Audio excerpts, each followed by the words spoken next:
j'apprends que je suis papa. Ok. Ce qui n'est pas choquant, 20 ans, 21, tout le monde peut avoir un enfant. Sauf que au bout d'un an, j'apprends.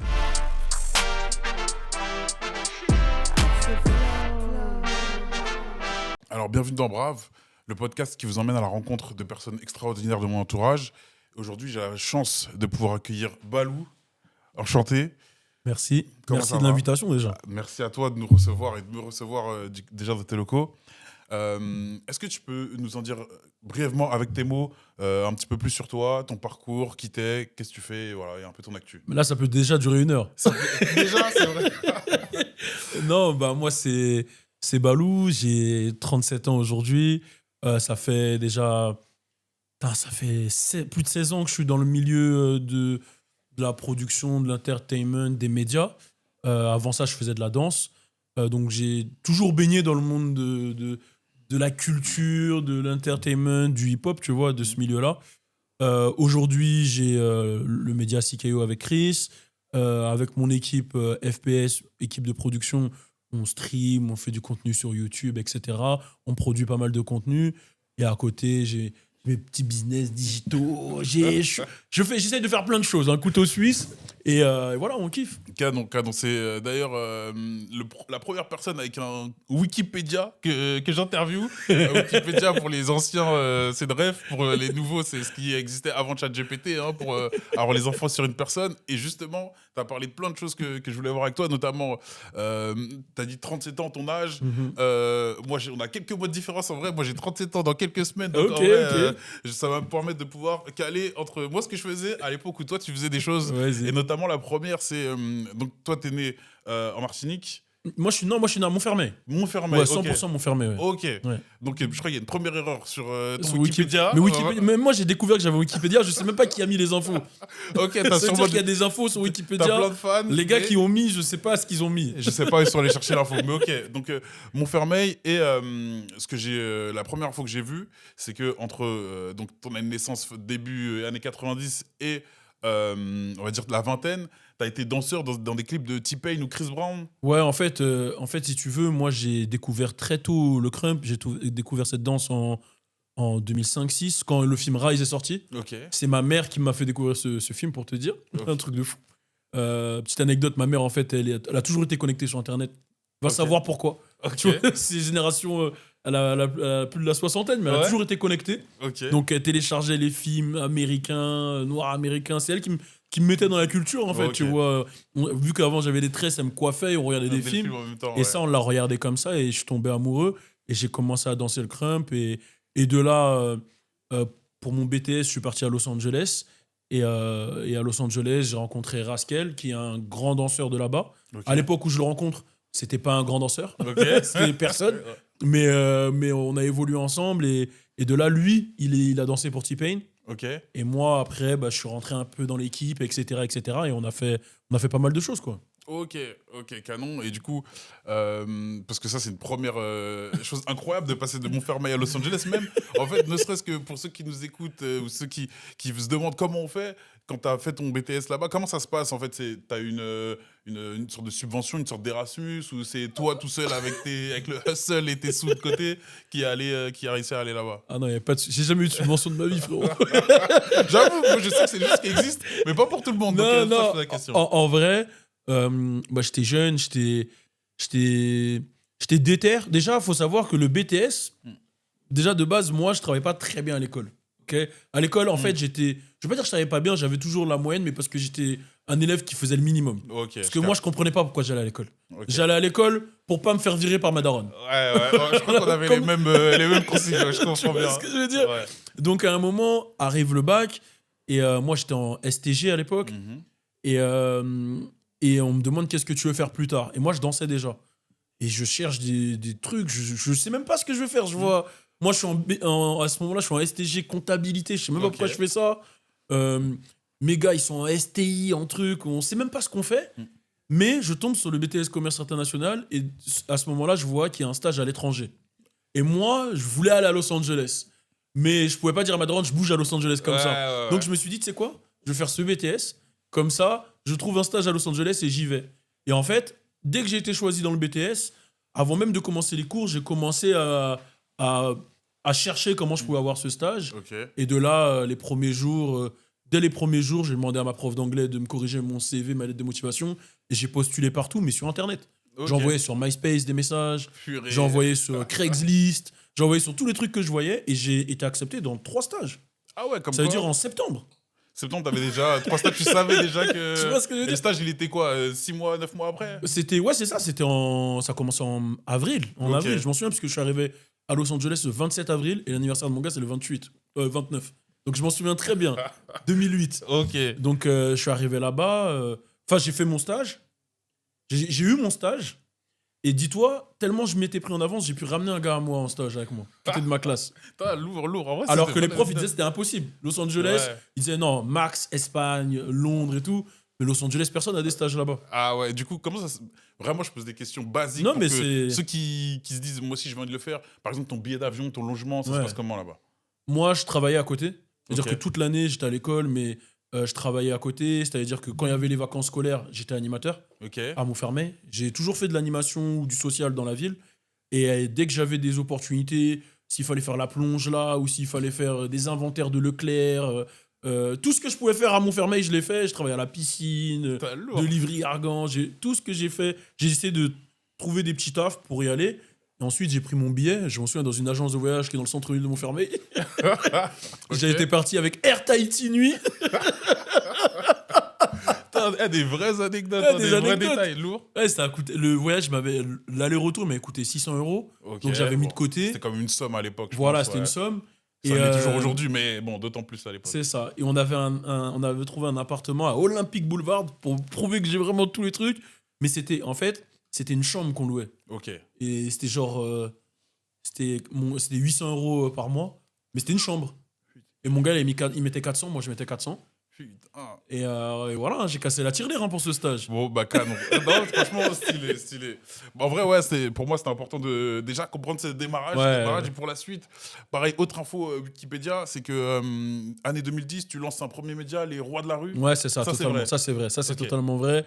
Je lance un média avec des amis à moi de Montfermeil, un qui s'appelle Busy, tu vois, qui lui avait eu un BTS, comment ça s'appelle, BTS Luc ou non, LRC, informatique, je sais pas quoi. ok. Lui, il était habitué à faire des sites, etc., Ok. etc.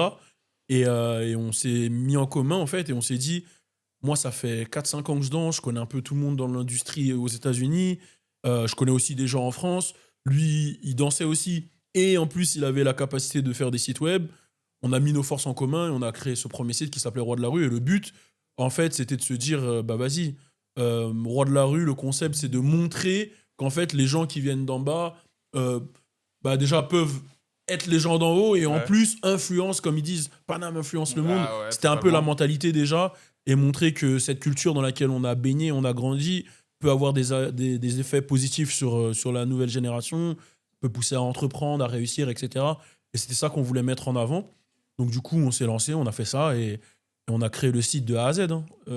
J'ai appris à côté, grâce à Busy et grâce à des sites comme le site du zéro, etc., le HTML, CSS, PHP. Je codais, mais pas aussi bien que mon gars, c'était plus Ok. lui qui faisait. Mais on a mis 6 mois à créer le site. Mais c'est déjà, Ouais. je vois que tout ce qu'on vient de se dire là, en l'espace de 10 minutes, c'est que couteau suisse dans tous les domaines, faut tout savoir faire, en tout cas à l'époque, pour Ouais, pouvoir bah en créer des fait, choses.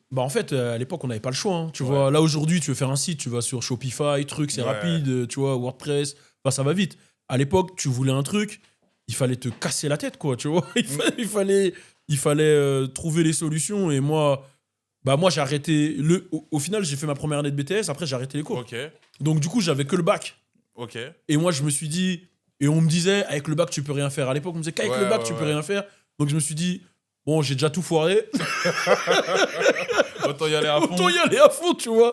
Et voilà, tu vois. Donc, c'était mon mindset. J'ai déjà Ok. foiré, donc je peux pas foirer plus, on y va à fond. Après, je posais vraiment des questions, des petits détails. Mais par exemple, tu lances ce média, c'est quoi je dirais je dirais le but Ouais. de base? Et aussi, est-ce qu'il y avait une forme de modèle économique que vous disiez derrière ou pas déjà? En fait, quand on a lancé, c'est marrant parce que quand on a lancé le média, c'est là où j'ai repris mes études de BTS pour comprendre. C'est-à-dire qu'en BTS, à un moment, on apprenait en commerce international à faire des études sectorielles, études de marché et tout. Et pour lancer les médias, j'ai fait ça, une étude de marché. J'avais eu 0 en BTS, parce que c'était études de marché sur le vin au Mexique. Qu'est-ce que j'en sais? Je parlais. Ouais, je te jure. Tu vois ce que je veux dire? Qu'est-ce que j'en sais? Il fallait faire des recherches, j'étais tuba. Mais sauf que là, comme c'était un secteur qui m'intéressait, je me suis renseigné, j'ai regardé les autres sites, j'analysais à l'époque les gros sites de l'époque, que ça soit Worldstar Hip Hop, Hot New Hip Hop, DatPiff, j'ai même regardé Bouscapé, tous ceux qui faisaient, tu vois. Et j'essaie de comprendre. On a analysé les forces et les faiblesses pour comprendre leur modèle économique. On a vu que la plupart, c'était avec les affiliations publicitaires à l'époque. Donc, c'était sur les sites à l'époque. Il y avait des encarts publicitaires que les gens payaient. Et ça bossait beaucoup avec les labels, avec les marques. Donc, nous, plus, il y avait aussi les encarts publicitaires avec Google. Je sais plus comment ça s'appelait à l'époque. AdSense, AdWords, je sais plus c'était quoi les noms là. Et tu cliques. Et il y avait un taux de clics, etc. etc. Donc, plus tu avais de gens de visiteurs, plus tu avais de clics, plus tu avais de l'argent. Donc, on s'était calé sur ça. Et petite anecdote qui était très marrante, on voulait lancer le streaming, ce que Spotify et tout a fait, sans savoir que c'était du streaming. En fait, si tu veux, nous, on a vraiment tenté, mais je me suis rendu compte quand Spotify est sorti que c'était un projet on pouvait pas faire en fait. Donc en fait à l'époque, on avait un projet avec mon gars, c'était qu'il y avait les mixtapes gratuites partout sur les sites Spotify, etc. Et vu que nous, on touchait des revenus avec les pubs AdSense, etc., on s'est dit, mais tu sais quoi, on va pousser les rappeurs à mettre leur mixtape gratuite, mais on va partager les revenus des pubs avec eux. Comme ça, en fait, les gens ils peuvent écouter gratuitement et les rappeurs ils sont payés. Et on avait commencé à faire un back-office, à essayer de faire des... Mais c'était trop technique en fait. Ouais. Tu vois, on était deux, on n'avait pas la vision, mais je te parle de 2010. Mais si, la vision. On avait la vision, mais on n'avait pas la technique pour le faire, tu vois. Okay. Et on savait que c'était un modèle qui pouvait fonctionner. Et en fait, quand il y a eu le pet de tout, Spotify et tout, on était là, on se disait putain, on est vraiment con en fait. On aurait dû pousser le truc, tu vois. Mais on avait cette vision-là à l'époque, c'était un truc qu'on voulait faire. Mais on n'avait pas les... C'est vrai que ça, c'est un truc que je vous ai jamais dit en plus, les gars. Ce truc-là que je viens de dire, là, je vous l'ai jamais dit. Hein. Non, mais ça, c'est aussi pour ça qu'on fait ça, pour que tout le monde puisse découvrir un petit peu toutes les embûches par lesquelles t'es passé. Et aujourd'hui, peut-être, est-ce que ça t'a permis de, du coup, derrière, enchaîner avec un autre média là, on est, vas-y, 2010, il se passe quoi après la fin de celui-là? 2010, parce qu'en vrai, je mets du temps à lancer le média. En vrai, l'ouverture officielle, elle est vraiment en 2011, tu vois. 2010, j'apprends à le créer, etc. Il est en ligne, mais on fait pas grand-chose, tu vois. C'est 2011 où ça devient sérieux. On organise un petit festival à Montfermeil où on ramène des têtes un peu... Satek, Esprit Noir, Style Fresh, Fat Baby, Sultan. On essaye de faire un petit concert comme ça. Avec quand même aujourd'hui que des pointures du rap français, quand même, c'était à l'époque, c'était la nouvelle génération qui arrivait, etc. Tu vois. Il y avait Fianso aussi, il y avait Sean, il y avait tous les gens de chez moi, Genzu, il y avait BFBC, enfin les gens de chez moi aussi. Et on avait essayé de faire ça. Et en fait, ce qui s'est passé, c'est que j'ai lancé mon concept d'interview à cette époque-là. Je voulais pas faire d'interview, moi, face caméra. Je voulais pas me montrer, en fait, à l'époque. Je voulais être derrière la caméra. Et c'était une collègue à moi qui devait faire les interviews et elle nous lâche au dernier moment. Et on avait trouvé une interview avec Kid Ink, un gros rappeur américain voilà, de l'époque qui avait des hits. Mais du coup, on n'avait pas de journaliste. Et c'est mon frère qui me dit, mon deuxième frère, Louis, qui me dit « Ah, gros, faut que tu y ailles, là. Faut que ça soit toi qui fasses l'interview, tu parles anglais, tu ceci, cela. » Et en fait, là, je commence le concept Le Balou Show, où je fais mon concept d'interview, qui est dans Roi de la Rue, produit par Roi de la Rue. Et de là, je fais ma première interview de Kid Ink. Et ça crée un effet boule de neige. Je me souviens, Mathieu Onlypro derrière, qui travaillait à Def Jam, qui est sur la structure Onlypro. Tous ceux qui s'occupent de Soprano, Alonso, c'est les boss de Marseille. Même les boss du rap tout court. Non, ils ont fait beaucoup de choses pour le rap, beaucoup de choses pour la culture. L'équipe Onlypro, qui me contacte et qui me dit « Bon, moi, je suis chez Def Jam. Est-ce que tu veux faire une interview de... » Je crois que c'est DC's à l'époque. Je dis oui, je fais l'interview de DC's. Et DC's, il leur dit « Ah non, lui, il a un délire et tout. Il est dans son délire, etc. Il faut pousser. » Et derrière, après, ça enchaîne. Je fais Mister You, je fais Joke. Je fais plein d'Américains et tout ça avec mon média. Et en 2013, il y a Génération qui m'appelle pour que je travaille à la radio. Et voilà. D'ailleurs, du coup, parfait, parce que j'allais te demander comment tu deviens animateur radio, et de là, tu as ta propre émission sur Génération. Voilà, c'est ça. C'est Génération qui m'appelle en 2013 pour me proposer une émission, etc. La première fois, je refuse, alors que je fais pas d'argent à côté. Hein. Je refuse parce qu'ils me proposent un contrat. En fait, il fallait que je lâche mes activités à côté Ok. pour être pleinement chez 100%. Génération. Et de par mon expérience que je voyais aux States, je regardais tous les gars avec qui je bossais, ils avaient toujours leur entreprise, leur délire. Et je me suis dit, même si je fais pas d'argent avec, c'est quand même ce qui fait que eux ils m'ont appelé. Mhm. Je peux pas lâcher le projet qui a attiré Génération. Parce que s'il a attiré Génération, ça se trouve, il peut attirer d'autres personnes. Et ça se trouve que même je peux en faire quelque chose de plus big. Donc j'ai pas lâché, je leur ai dit non. Je leur ai dit non, mais tout le monde autour de moi m'en voulait quand j'ai dit non. Ils disaient Tu non, m'étonnes. comment ça tu dis non, etc. etc. C'était Mais l'une des radios qui représentait mieux le hip-hop mais à grave. l'époque. Et ça me proposait un CDI à ce moment-là pour travailler à la radio, pour parler de rap, tu vois. Mm. Et mes gars, ils me disaient, mais t'as complètement pété un câble d'avoir dit non. Et même moi, les fois, la nuit, je disais, putain, j'ai dit non, je suis un ouf. Je suis un ouf d'avoir dit non et tout. Et en fait, l'année d'après, il se passe un truc un peu tragique à Génération. Il y a toute l'équipe de Génération, une grosse partie de l'équipe de Génération qui partent au Move, à la radio Move, parce qu'elle venait d'ouvrir à ce Mhm. moment-là. Et il y a la plupart qui migrent au Move. Et là, en fait, Génération, ils se retrouvent, je vais pas dire en galère, mais ils ont plus d'animateurs, trucs. Et là, il me rappelle, il me dit, bon, vas-y, tu peux produire ton émission et continuer tes trucs à côté. Et je dis, ok, bah vas-y, bah, je fais mon émission, ça s'appellera Altern Up Show et tout. Et très vite, ça devient. Je ne sais pas comment, en fait, parce que moi, je faisais pas de radio, etc. Mais très vite, ça devient Un une rendez-vous. émission. Ouais, un rendez-vous, une émission phare de Génération. Et on a fait des audiences. On a fait, je crois, les plus grosses audiences de Génération. Ça, c'est canon. D'ailleurs, quand tu dis produire, derrière, qu'est-ce que tu entends? C'est vraiment toi qui penses le concept, qui choisis Ouais. qui est-ce que tu invites, quel morceau tu passes. En fait, si tu veux, grosse force à Laurent, qui est celui Laurent Bovin, qui m'a ramené à Génération. Lui, il me propose de produire mon émission. Donc, ouais, c'est clairement, excepté la playlist qui est gérée par lui, qui est programmateur, j'avais vraiment le droit de ramener qui je voulais en interview. Le nom du concept, je l'ai géré moi-même. J'ai tout géré moi-même, quoi, tu vois. Et j'avais quartier libre quand même sur pas mal de choses, excepté la playlist. Et en fait, j'ai fait mes armes là-bas, tu vois. C'est-à-dire que j'ai commencé mes armes à Roi de la Rue, et Génération, en fait, c'est encore. J'ai encore plus fait mes armes là-bas parce que c'était quotidien. Ok. Et tous les jours, j'étais. Des fois, je me retrouvais à faire des 3 interviews par jour. Des fois, il y avait des mecs, je les connaissais même pas. Ah bah tiens, fais-lui une interview, tu vois. Et d'ailleurs, question sur les invités que tu pouvais avoir. Deux. Alors, la première, c'est celui que tu voulais absolument avoir et que tu as réussi à avoir. Et celui que tu t'attendais pas, mais qui t'a agréablement surpris. Celui que je voulais absolument avoir et que j'ai eu, à l'époque, c'était Kendrick Lamar. Ouais, ok. Donc c'était une grosse fierté pour moi parce que Kendrick, je l'ai découvert à Los Angeles à l'époque où je dansais, tu vois. Ok. Avec sa mixtape, Section 80 et tout ça, qui était une mixtape classique. Et quand je l'ai eu, j'étais comme un enfant, tu vois. Il était trop bon délire. Trop bon Ok. délire, il nous invite au concert. Bon, on n'a pas été, mais ambiance de fou, tu Ok. vois. Bon délire, accueillant, simple. Franchement, c'était l'une de mes interviews préférées. Et une personne que. Des personnes. Attends, je réfléchis. Personnes que je voyais pas faire et que que le délire était bon. Moi, tout à l'heure, t'as dit Joke. J'avoue que c'est un de mes artistes. Ouais, Joke, c'était favoris. bon délire. Parce que, bon, après, je suis togolais. Donc Ouais. forcément, Ça joue, si ça je peux joue. placer quelqu'un Non, de Joke, Togo, c'est cool. c'était très Mais, fort, ok. hein. Mais si toi, t'en as peut-être un autre en tête. Non, Joke, c'était très très fort parce que moi, je m'entendais beaucoup avec son équipe de l'époque, qui était GoldenEye Music, Force à Jamel, Oumar Digno, etc. Ouais. De l'époque, tu vois. Et du coup, il y avait. C'est comme si je faisais un peu partie de leur famille, Ok. par extension, entre Ok. guillemets, tu vois. Parce que j'étais très proche de Jamel. Et du coup, c'était un plaisir de faire Joke. Je crois que je l'ai fait combien de fois en interview? 2 ou 3 fois? Ouais, 2 ou 3 fois, tu vois, en interview, Joke. Et à l'époque aussi, j'étais proche de son gars, Bips. Il avait Ok. un gars dans son équipe, Bips, etc. Grosse force à Bips aussi. Il Donc- a pas posé sur un son Si, bien sûr, Bips, il a plusieurs sons. Il a plusieurs sons, tu vois. Ok. Il faisait du rap lui-même, etc.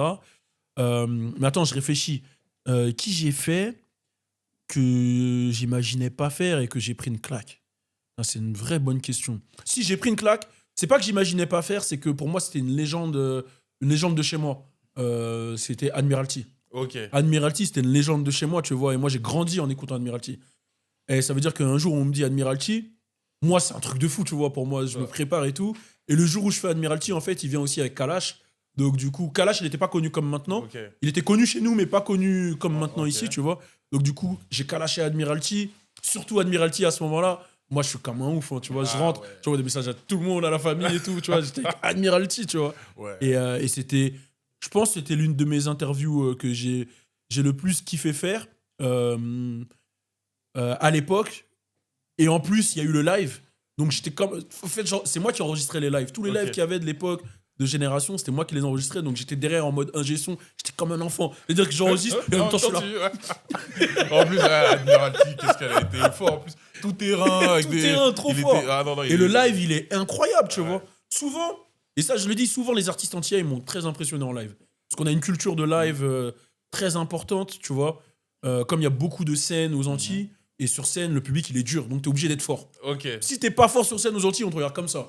On te laisse dans ton truc jusqu'à que ça devient long. Okay. Et tu vois, on a une culture des sound systems, très dancehall, très truc. Donc, t'es obligé d'être fort. Et tous les Antillais qui sont passés, ils étaient impressionnants à chaque fois. Et du coup, évidemment, ça tombe sous le sens, mais tu as une forte attache avec les Antilles. Tu retournes souvent. Est-ce que tu as pu collaborer même professionnellement avec les Antilles? Bien sûr, j'ai une forte attache avec les Antilles. Ben, moi, je suis Guadeloupéen, Martiniquais. Mes parents, ils ont grandi là-bas. Ils sont venus ici pour évoluer. Donc, forcément, quand tu grandis 100% avec une culture antillaise. Dis-toi, tellement je grandissais avec une culture antillaise, il y a des mots créoles que je pensais qu'ils étaient des mots français des fois. Tu vois, je disais des choses à des gens, ils disaient, mais, ah, tu vois, pour te dire. Et puis, comme ma mère travaillait dans l'administration, on avait la chance d'avoir les congés bonifiés, donc on y allait tous les 2-3 ans. Donc ça, c'était une forte chance. Et vu que j'ai de la famille en Guadeloupe et en Martinique, donc du coup, je connaissais bien les deux îles. J'ai eu un moment quand même où, bah, je vais pas te mentir, quand les congés bonifiés sont arrêtés, à mes 18 ans, le billet, 1000 euros. Ah, ça pique. C'est comme pour le Togo. C'est comme pour le Togo. Tu vois, on devrait créer notre propre compagnie aérienne un jour, hein, qui sait, mais bon. Mais dis-toi qu'après que les congés bonifiés se soient arrêtés, j'ai plus été aux États-Unis qu'aux Antilles. Ça veut dire que ça me revenait moins cher d'aller aux États-Unis qu'aux Antilles. Ouais. Tu vois, par exemple, à des périodes creuses, le billet pour les Antilles, il était à 600, 700. Pour aller à Los Angeles, c'était à 200, 300. Ouais, ça c'est... Tu vois, et en plus, je développais ma carrière, etc. Donc à un moment, j'y ai pas été pendant longtemps. Je pense, j'y ai pas été pendant longtemps, mais j'y suis retourné en tant que balou de génération pour le taf. Okay. Tu vois, la première fois où j'y retourne après les congés bonifiés, c'est je crois 24, 25. Donc c'est de 18 à 24, 25. Ouais. Ça fait un moment que j'ai pas été. Et j'y retourne pour le taf. Mais sauf que là, j'y retourne plus en enfant. J'y retourne en adulte qui travaille, qui s'assume tout seul. Je vais plus chez la grand-mère, je dois payer mes courses tout seul, etc. Et c'est une claque. C'est une claque parce que quand j'y allais en tant qu'enfant, bah, tu vois rien en fait quand t'es un enfant. Tu vois pas les problématiques. En plus, j'habite dans une zone qui est très, on va dire, touristique. Tu vois, moi, je suis de Sainte-Anne. Si tu veux, c'est un peu une zone où il y a les plages, il y a les restaurants, trucs. Donc moi, quand j'y allais, je voyais ça. Bon, je visitais les autres endroits aussi, tu vois, mais j'avais pas les problématiques du pays comme quand j'y suis retourné un peu plus vieux. Je connaissais parce qu'on m'en parlait, mais je l'avais pas vécu personnellement. Ouais, tu vois. Ouais. Moi, j'avais mes problématiques en tant que mec de Montfermeil que je comprenais, et je comprenais les problématiques du pays, mais je les avais pas vécues. Et quand je suis retourné, bah, tout était différent, tu vois, et j'étais déjà très attaché à mes îles, mais là, c'était fois 1000. Et puis j'avais la chance de pouvoir mettre de la lumière sur des artistes ou sur des problématiques grâce à Génération, grâce à l'audience. Donc j'ai pas hésité à le faire. Et ça, c'est un truc que je fais depuis mes débuts, tu vois. Comme j'ai dit, Génération à l'époque, ben, on a eu Admiralty, Kalash, comme j'ai pu avoir Kérosène, comme j'ai pu avoir Psych, comme j'ai pu avoir Lyrics, Point de Mic. Enfin, dès que je pouvais en faire, je le faisais. Et il faut savoir que c'était pas facile à l'époque. Ouais. Parce que c'était vu comme... c'est triste hein, ce que je veux dire. Pas par Laurent de Génération, parce que lui, c'est un antillais dans la tête, mais par le game en général, c'était vu comme une sous-culture, hein, je peux le dire. C'était en mode, vas-y, tu vas ramener des antillais, mais on s'en fout, quoi, tu vois. Genre, là, ça se démocratise maintenant, mais à l'époque, c'était dur. Donc, pour moi, c'était un double combat, tu vois. Moi, c'est mes origines, et en plus, c'est sous-côté. Moi, je veux vraiment mettre en avant. Donc, c'est pour ça que j'en parlais beaucoup, que j'ai créé un média par la suite après qui s'appelait Caribbean Plug, que j'ai développé pendant 3-4 ans, que sur CKO, dès que j'ai la possibilité de ramener un entier, je le ramène. Tu vois, même si ça peut faire... Des fois, ça peut faire un peu moins d'audience qu'une grosse tête, mais c'est important de mettre en avant parce que je trouve qu'il y a trop de talent aux Antilles, c'est trop délaissé, et on connaît toutes les problématiques là-bas. Évidemment, ouais. C'est la France, mais c'est pas la France. Donc voilà. Non, mais là, tu as totalement raison. Et effectivement, que ce soit le coût des matières ou le chlordécone ou tout ça, c'est important de continuer à en parler et que ça soit dans les têtes de tout le monde. Et justement, tu disais, tu as la possibilité, dès que tu peux, ramener dans Sikeo peut-être des artistes. C'est quoi ton actu aujourd'hui ou même qu'est-ce qui s'est passé euh, entre ces médias-là et aujourd'hui Sikeo et quel est un petit peu ouais, votre actu avec Chris là-dessus? Bah là, sur CKO, on a fait une petite pause pour des raisons un peu personnelles et tout, mais là, on va reprendre bien. Donc, l'idée, c'est d'être là tous les dimanches comme avant, de mettre en avant. On dit souvent, on met en avant la culture, mais je vais être encore plus précis. Pour les gens qui veulent savoir c'est quoi la culture, parce qu'on dit tout le temps la culture, mais tout le monde a sa définition. Mhm. Moi, ma définition de la culture, c'est ce dans quoi on a grandi, tu vois. C'est-à-dire, moi, j'ai grandi dans une culture qui est une culture hip-hop, mais qui est une culture aussi afro-caribéenne, tu vois. Parce que l'hip-hop, ça a été créé aux États-Unis, donc on a cette culture rap, graphe, danse, etc., etc., mais qui a été mixée avec notre culture afro-caribéenne. Tu vois, à Montfermeil, tu grandis avec autant des Maghrébins que tu peux avoir Afrique subsaharienne. Tu connais de toute façon. Ouais, Il y a ouais, de tout tout. le monde, Et il y a des comment. Antillais, tu vois. Et il y a des Turcs, il y a ceci. Donc ça a créé un mix de culture qui a créé notre argot, notre langage. Et dans cette culture, bon, on aime bien se vanner, on aime bien faire de l'humour, on aime bien danser, on aime bien le truc, on aime bien entreprendre. Tu vois, parce que tu regardes, là, il y a de plus en plus, je dis des bêtises, mais des restos africains. On a grandi avec tous les Turcs, ils avaient des Grecs, des Ouais, ceci, cela. ouais. Donc il y a l'entrepreneuriat, il y a plein de choses en fait dans notre culture. Et en fait, tout ça, ça représente la culture. Donc Sikeo, c'est pas juste un média où on veut parler de rap, c'est qu'on veut ramener tous les acteurs de la culture. Autant un mec qui entreprend, autant un mec qui va faire de l'humour, autant un mec qui va qui est producteur. Tu vois, on a envie d'englober tous ces aspects-là de la culture et c'est ça pour nous la culture et c'est ça l'objectif de Sikeo. Et on veut pousser la culture qu'on a francophone, mais aussi, comme je t'ai dit, les Antilles, l'Afrique aussi beaucoup, et l'international en général. Ok, du coup, c'est top parce que je trouve qu'il y a des liens avec Brave et ce que moi j'essaie de faire à mon petit niveau, c'est-à-dire Totalement. qu'on a envie de mettre la lumière sur des personnes avec leur parcours et parfois des métiers assez, soit plus ou moins lambda, mais qui ont envie pour ceux qui ont envie de savoir comment on y parvient, ben, l'idée est là et ce sera la même chose avec effectivement tous les acteurs de l'industrie que tu pourras recevoir. Et est-ce que si tu regardes un peu ton parcours en arrière, tu dis, il y a peut-être quelque chose que j'aurais pu faire mieux, ou alors, si j'avais su ça avant, j'aurais pu gagner du temps. Ouais, il y a plein de choses, hein. Il y a plein de choses. Mais je pense que, comme je le dis, notre génération, on a été un peu la génération sacrifiée. Tu vois, comme dans le rap, il y a eu une génération un peu qui a pas eu la chance de bénéficier de certaines choses. Tu vois, la génération entre Despo, Nesbill, etc. Eux, ils ont pété entre la crise de l'industrie du disque et juste avant le streaming. Ouais. Donc, ils n'ont pas bénéficié de certaines choses. Moi, quand je suis arrivé, j'étais obligé de faire certaines erreurs parce que quand j'arrive, bah en fait, déjà, il n'y a pas d'influenceur. Ouais, ok. Il y a pas de. Déjà, il y a pas de noir. Tu vois, Ouais, déjà. tu vois, il n'y a déjà. pas de noir. Ouais. C'est-à-dire qu'à la radio, il y avait Skyrock. On connaît les gens de Skyrock. À Génération, il y avait des gens avant moi. Tu vois, il y a Pascal Sefranc, il y avait Bob, etc. Mais je les entendais, mais je pouvais pas les voir sur Ok. YouTube. Donc, j'ai eu de la chance d'avoir quand même des conseils de Bob, de Génération, de quelques grands. Mais fallait tout construire sur Internet de nous-mêmes. Mhm. C'est-à-dire que j'ai vu l'arrivée de Facebook, tu l'as vu aussi. Ouais. On a vu l'arrivée d'Insta, l'arrivée de Snapchat. Et en fait, on prenait tout de court et on a dû apprendre à s'adapter dans tout. Donc en fait, je vais pas dire que je regrette des choses, mais forcément, si j'avais eu certaines connaissances business ou digital avant, je serais 7000 fois plus loin. Mais je suis content de mon parcours et je regrette rien parce que je pense que toutes les erreurs que j'ai faites, elles m'ont permis d'être ce que je suis aujourd'hui et de pouvoir transmettre ce que je transmets aux plus jeunes. Parce que si j'avais pas fait d'erreur, j'aurais pu transmettre quoi aux petits frères, Ouais, tu t'as vois. raison, t'as Le raison. parcours aurait été parfait, ça aurait été relou. Moi, j'aime bien mes embûches, elles font ce que je suis aujourd'hui. Et tu vois, là, tu vois mon équipe FPS, mais tous les jours, je leur dis, faites pas ça, parce que moi, j'ai fait ça, c'était comme ça, comme ça, comme ça, tu vois.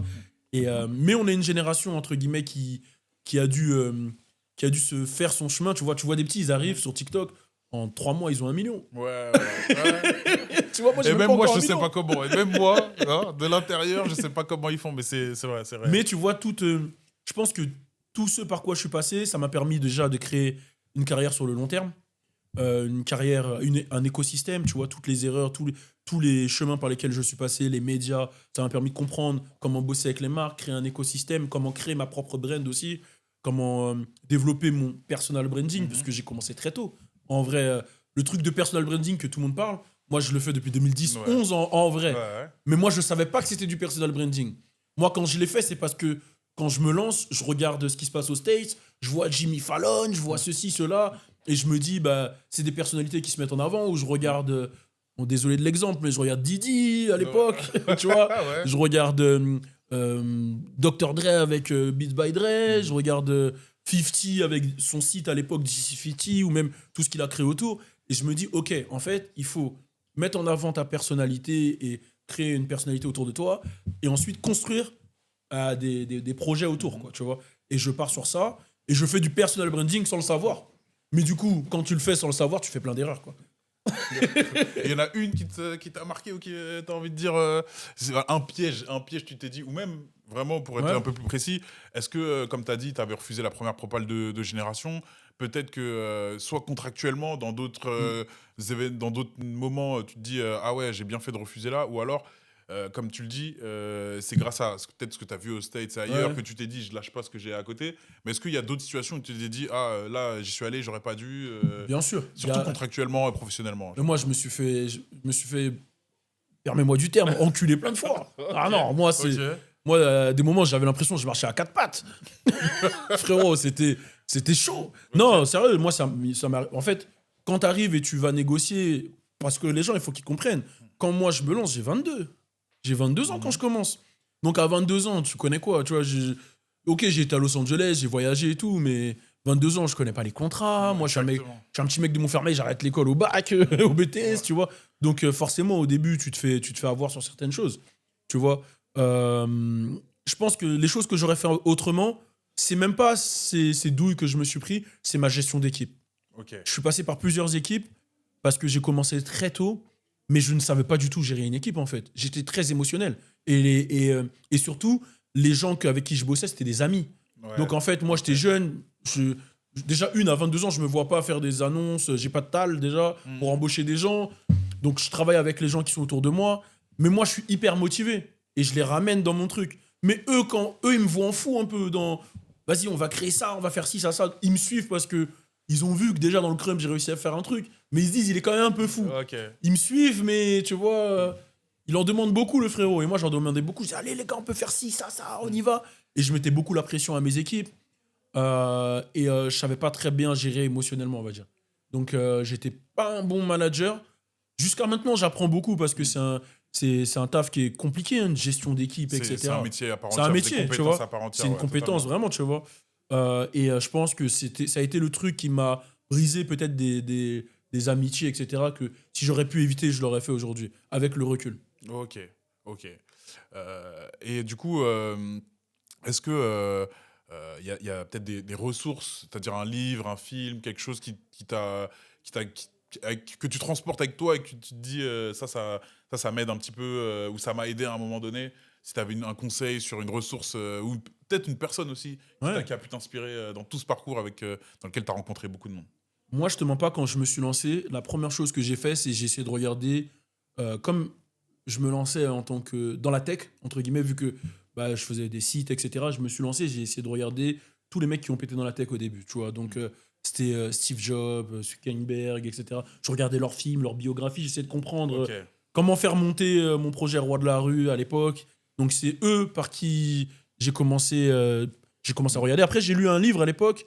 Bon, maintenant, c'est un peu cliché de le dire, mais 2011, 2010, 11, il m'a aidé, c'était Père riche, Père pauvre. Ok. Parce que, Ouais. bon, à l'époque, j'avais aucune notion de business. Et quand je lis ce livre à l'époque, parce que je suis très jeune, je me dis, wow, faut que je fasse lire ce livre à mes parents. En fait, ils ont fait n'importe quoi. Et en fait, j'avais l'impression de tout connaître après avoir lu ce livre. Ok. C'est, mais non, maman, ça, c'est la mentalité d'un pauvre. Nanana. Et ma mère a dit, qui mon homme qu'il faut te rendre choc en détente. Elle me met un coup de pression, Ouais. tu vois. Genre, j'arrive et Tu veux lui apprendre. et je veux lui apprendre des trucs. Ouais. Et en fait, c'est comme si je découvrais le monde de l'entrepreneuriat très jeune. Et à un moment, il y a plein de trucs qui sont venus dans ma tête et ma vision du monde, elle a un peu changé, tu vois. Elle avait déjà changé avec mes premiers voyages aux États-Unis, mais j'ai eu du mal à gérer ce truc-là. Tous mes potes à ce moment-là, ils sont en cours, tu vois, ils sont en BTS, ils sont en truc, nanana. Moi, je suis tout seul avec mon gars dans l'entrepreneuriat. Je suis un peu le fou de la zone, tu vois. Déjà quand je faisais du crumb, j'étais le fou de la zone. Mais quand je me lance et je veux péter dans l'entrepreneuriat, je suis un peu le fou de la zone. Mais en même temps, dans ma tête, moi, je suis un illuminé.